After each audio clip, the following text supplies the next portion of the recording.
शासन के आदेशानुसार शासकीय कन्या महाविद्यालय नागदा में शनिवार 24 दिसंबर का दिन सिख गुरु गोविंद सिंह जी के साहबजादों के बलिदान दिवस के रूप में मनाया गया। सिख पंथ के आत्मसम्मान की रक्षा हेतु 6 वर्ष और 9 वर्ष की उम्र में अपना जीवन न्यौछावर करने वाले साहबजादे जोरावर सिंह और फतेह सिंह की स्मृति में मनाए जाने वाले इस कार्यक्रम की अध्यक्षता महाविद्यालय की प्राचार्य डॉक्टर शीला ओझा ने की। कार्यक्रम में मुख्य वक्ता के रूप में विशाल बहल ने अपने उद्बोधन में बताया कि किस प्रकार साहबजादों ने मातृभूमि और अपने पंथ की रक्षा के लिए साहस के साथ हंसते हंसते प्राण न्यौछावर किए। विशेष अतिथि के रूप में श्री राम शर्मा ने शासन और प्रधानमंत्री को वीर बालकों को याद करने की प्रेरणा देने के लिए धन्यवाद ज्ञापित किया। कार्यक्रम में मुख्य अतिथि के रूप में उपस्थित जन भागीदारी अध्यक्ष जितेंद्र कुशवाहा ने भी अपने शब्दों के माध्यम से गुरु गोविंद सिंह के साहबजादों को श्रद्धांजलि अर्पित की। कार्यक्रम का काव्यमय संचालन हरचरण सिंह चावला ने किया व आभार डॉक्टर अर्चना करंदीकर ने माना।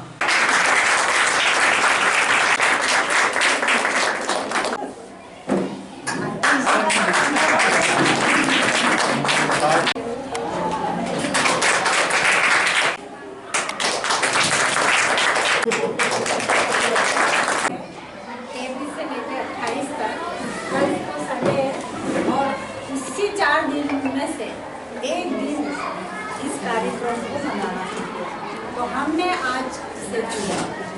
आप सब लोगों की उपस्थिति हमारे लिए बहुत मायने रखती है। छात्राओं की उपस्थिति, तो छात्राओं की उपस्थिति भी हमारे लिए महत्वपूर्ण है और साथ में हमारे इतने अच्छे वक्ता भी हमारे साथ हैं, बहल जी जो कि बहुत ही अच्छा बोलते हैं। और आज इस पार से भी जानना चाहते हैं, हमें सुनना है कि बैग जी आपको ये बताएंगे किस तरह से उनका क्या है, तो चलिए हमको पता चलेगा कि साथ हमारे जिनका पूरा जीवन कुर्बानी से भरा हुआ है। सबसे पहले कश्मीर में एक ऐसी गदर मची कि मुसलमान धर्म अपनाओ या फिर मौत के मुंह में जाओ। बड़ी विडम्बना हुई। और जैसे आपको पता ही है, जब जब धर्म की हानि होती है कोई महापुरुष जन्म लेता है।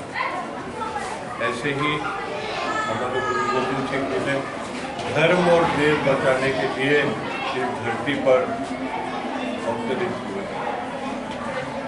गुरु जी ने 7 साल की अवस्था, सब हैरान परेशान थे, सब दूर जुल्म और अत्याचार का साम्राज्य था।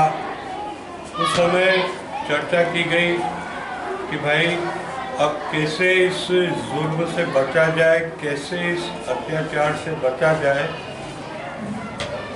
बात हुई, बोले कोई महापुरुष का बलिदान इस धरती पे होना है, तब ये धर्म और देश बचेगा।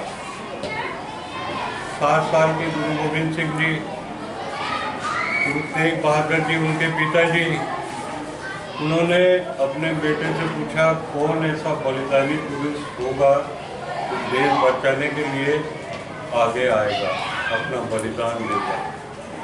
गुरु गोविंद सिंह जी ने 1 मिनट में फैसला लिया और हाथ जोड़ के अपने पिताजी के सामने खड़े हो गए।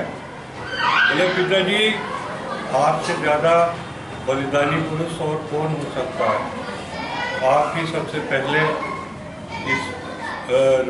इस जुर्म को मिटाने के लिए आप ही सबसे पहले बलिदान दें।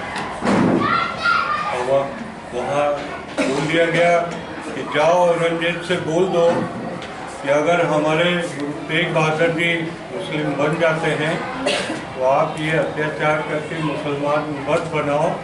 वो बन गए तो हम सब बन जाएंगे।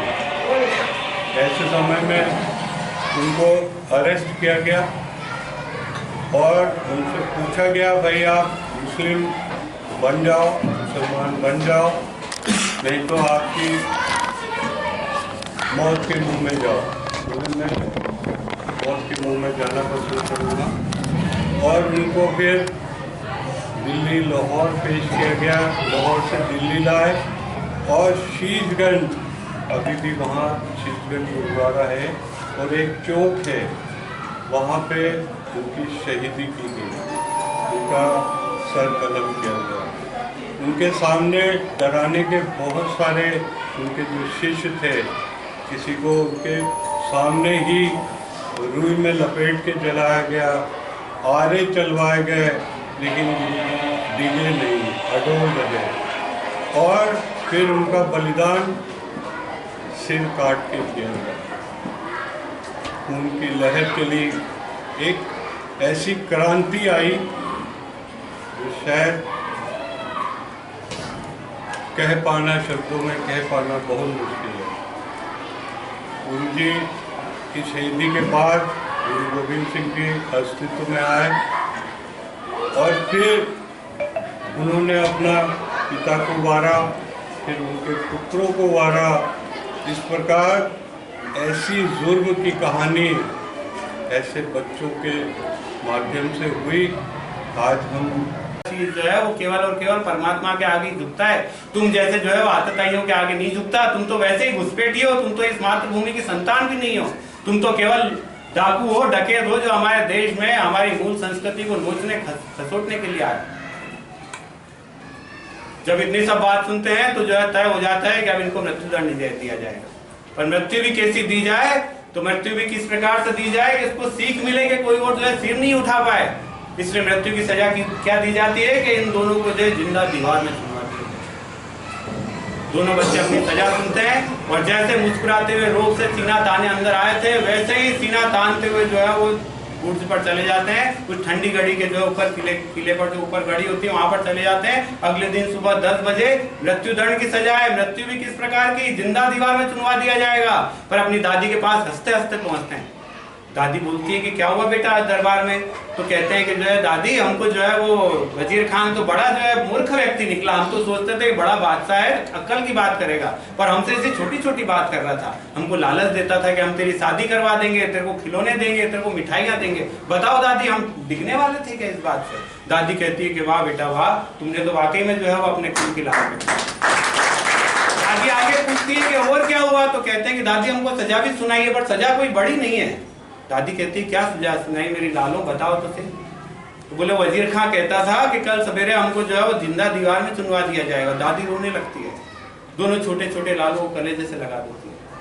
तब बड़ा लाल जो है वो कहता है दादी रोती क्यों है, मार थोड़ी डालेगा, केवल जिंदा दीवार में जिंदा चुनवाएगा, वो मारेगा नहीं, मार नहीं डालेगा। तू भी क्या छोटी सी बात से रोती है? और अपनी दादी के आंसू पोंछती। अगली सुबह होती है, दोनों बच्चों को जो है वो दादी बड़ी तैयार करती है, कलगी से सजाती है उनको, उनके चेहरे को बार बार निहारती है। लाडियां कर करके थकती नहीं कि दोनों बच्चे जो है वो आज बलिदान देने जाने वाले हैं, हमारे कुल का मान रखने वाले हैं, इस भारतीय संस्कृति के लिए, इस भारत के लिए आज जो है बलि देने वाले हैं। इन पुत्रों को मैं कितना निहार लूं, मन ही नहीं बढ़ता उसका। पर वो सिपाही जो है खींचते हुए दोनों बच्चों को ले जाते हैं और दोनों बच्चों को ले जाकर बीच में खड़ा कर दिया जाता है। दीवारें चुनना चालू होती है, ईंटें रख दी जाती है, एक के बाद एक ईंटें जमती जा रही हैं, जमती जा रही हैं, जमती जा रही हैं। अचानक क्या होता है कि बड़े जो भाई हैं उनकी आंखों से आंसू निकलने लगते हैं। वो आंसू जैसे ही टपकता है तो नजर पड़ती है छोटे भाई की, फतेह सिंह जी की। वो कहते हैं कि अरे मैंने तो सोचा भी नहीं था भैया कि आप वीर जी आप रो देंगे, आप क्यों रो रहे हैं? तो बड़ा वीर कहता है कि मैं इसलिए नहीं रो रहा कि जो है वो हमको जो है वो हम धीरे धीरे हम कुछ ही समय बाद में हमारे प्राण निकलने वाले, मैं तो इसलिए रो रहा हूँ कि इस दुनिया में पहले मैं आया, पर बलिदान देने का जब अवसर आया तो ये दीवार तेरे तक आ गई, मेरे तक अभी तक नहीं आई। यदि कि ये बलिदान देने की जब बारी आई, मातृभूमि पर बलि देना है, धर्म के लिए मरना है, तो मेरा नंबर पहले क्यों नहीं आया, जबकि इस दुनिया में आने वाला मैं पहले था। तूने पहले बाजी मार ली, इसलिए रो रहा हूँ। वो छोटे छोटे हाथों से 8 साल का बच्चा अपने 12 साल के भाई की जो है वो आंखें पूछता है कि कोई नहीं भाई, प्राण तो एक साथ निकलेंगे। दीवार पूरी सुनवा दी जाती है, एक ईंट बची रहती है केवल श्वास और प्रकाश अंदर जाने के लिए। वो उस एक ईंट से वजीर खां अंदर झांकता है और कहता है कि अकल ठिकाने आ गई कि नहीं आ गई? तो अंदर से आवाज आती है, वाहेगुरु जी का खालसा, वाहेगुरु जी की फतेह। दिवस इन दिनों को मनाना बिल्कुल भूल गए। हर बार ध्यान रहता है हमें, हम जो है वो LKG UKG से लेकर 12 तक पढ़े, उसके बाद में कॉलेज में पढ़ रहे हैं, जब बाल दिवस आता है तो हमको सबको अपने अंदर बचपन याद आता है। पर उन छोटे बच्चों का बलिदान याद आता है क्या कि वो भी जो है वो हमारे देश के पुत्र थे, वो भी छोटे छोटे बच्चे ही थे, उनको भी बाल ही कहा जाता था। ऐसे बाल बालिकाएं जिन्होंने हमारी भूमि के लिए, इस मातृभूमि के लिए, इसके लिए सर्वस्व न्यौछावर कर दिया, अपनी युवावस्था भी नहीं देखी, कोई मन में अरमान नहीं रहा उनका, केवल एक ही अरमान था कि यहाँ का धर्म सुशोभित होना चाहिए, माँ भारती का चित्र जो है वो गर्व से ऐसे ही मस्तक ताने खड़ा रहना चाहिए। बच्चों का कहना था, हम डरते नहीं किसी की शान से, हम कहते हैं दिल की जुबान से, तुम सुन लो दिल के कान से, तुम क्या सच को मिटाओगे, तुम खुद ही मिट जाओगे इस जहान से। अंध की उस चमकोर की घड़ी में अपने पिता को खोजेंगे और फिर एक दल बनाएंगे और फिर तेरे पे आक्रोश करेंगे। बोले तो निहाल। एक 4 लाइनें लिखी हैं। सरहंद की पावन धरती जलेऊ तिलक की पहचान है, धन्य धन्य हो वीर शहीदों, तुम्हें बारंबार प्रणाम है, तुम्हें बारंबार प्रणाम है। गुरु तेग बहादुर ने अपना शीश भी वारा था, गुरु तेग बहादुर ने अपना शीश भी वारा था, देश धर्म के वास्ते चलवाया शीश पे आ रहा था, जुल्म बेरहमी से किए फिर भी धर्म न हारा था, धर्म बचाने के लिए हो गया जग लहूलुहान है, धन्य धन्य हो वीर बच्चों, तुम्हें बारंबार प्रणाम। श्री गोविंद सिंह जी के जो 2 पुत्र साहेबजादे जोरावर सिंह और साहेबजादे फतेह सिंह का जो बलिदान आपने आज सुना, हमारे मुख्य वक्ता विशाल जी के द्वारा जो आज चरितार्थ किया, इसका ध्येय यही है कि हमको उस चीज का जो हमारे भारत की मातृभूमि पर जिन्होंने प्राणों को बलिदान दिया है वो हमें ज्ञात होना चाहिए। भारत में जो आज ये कार्यक्रम मनाया जा रहा है, सबसे बड़ी आश्चर्य की बात यह है कि ये कार्यक्रम इससे पहले कभी मनाया ही नहीं गया, स्कूलों में तो कभी मनाया नहीं गया, खाली सिख समाज अपने घरों में मनाया करता था और ये इन 7 दिनों तक सिख समाज जमीन पर सोया करता था इसी भरी ठंड में। पंजाब में संस्कृति आज भी कुछ घरों में रह गई है। दिक्कत ये है कि कुछ ही घरों में क्यों रह गई है, क्योंकि आजकल ये फेसबुक, व्हाट्सएप और जो ये टीवी देखते हैं अपन, तो इससे संस्कारों का जो हनन हो रहा है, तो आजकल का जो युवा पीढ़ी है वो इन चीज़ों को अवॉइड करता है, तो छोड़ो ये पुरानी बातें हैं और ये अब धीरे धीरे संस्कृति के अंदर इन चीज़ों का ह्रास होता जा रहा है।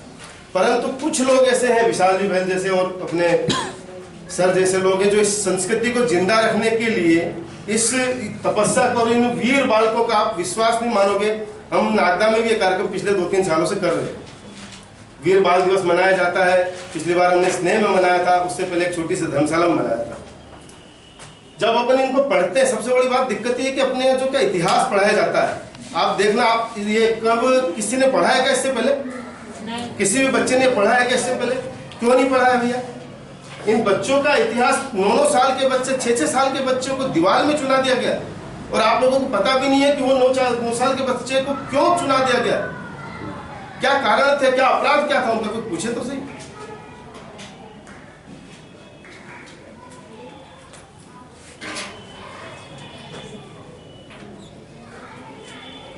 बोलते बोलते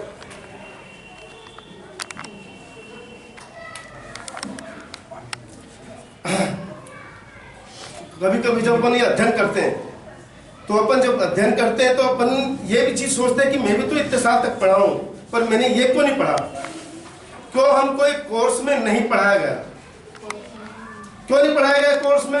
क्योंकि एक समुदाय नाराज हो जाएगा, वो समुदाय नाराज हो जाएगा, वो वोट बैंक की राजनीति और ये बहुत सारी चीजें थी जिसके कारण इन बच्चों के बलिदान को अपने को नहीं पढ़ाया गया।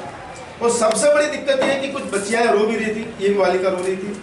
अब दिक्कत यह मोदी जी ने ही क्यों शुरू करा, क्यों मोदी जी के ही दिमाग में आया कि वीर बाल दिवस हर स्कूल में? पिछली बार जब हमने कार्यक्रम करा था 25 दिसंबर को, अब ये 25 दिसंबर के बाद 26 दिसंबर को ये कार्यक्रम पूरे भारत में होना है। 25 दिसंबर के बाद जब हमने 26 दिसंबर को घोषणा हुई तो मेरा भी मन बड़ा प्रसन्न हुआ। सिख समाज तो खैर उनके लिए तो त्योहार जैसा ही हो गया था ये दिन। और गुरु गोविंद सिंह जी और उनके साहबजादों को भी नमन, उनकी शहादत को भी नमन। प्राचार्य महोदया, जन भागीदारी अध्यक्ष और हमारे मुख्य वक्ता आज के विशाल बहल, सभी का मैं हृदय से आभार व्यक्त करती हूँ। और कि शासन द्वारा जो निर्देश दिया गया था आज बाल दिवस मनाने का, तो उसके तहत हमने आज जो नया इतिहास जाना, मतलब इतिहास वही था मगर हमारे नॉलेज नहीं था। हाँ, मुझे पता था, बहुत से और भी लोगों को पता होगा जिनके स्कूलों में इस तरह का इतिहास पढ़ाया गया है बचपन में, उनको पता होगी ये कहानी कि सिख समाज का उदय ही हिंदू धर्म की रक्षा के लिए हुआ था। और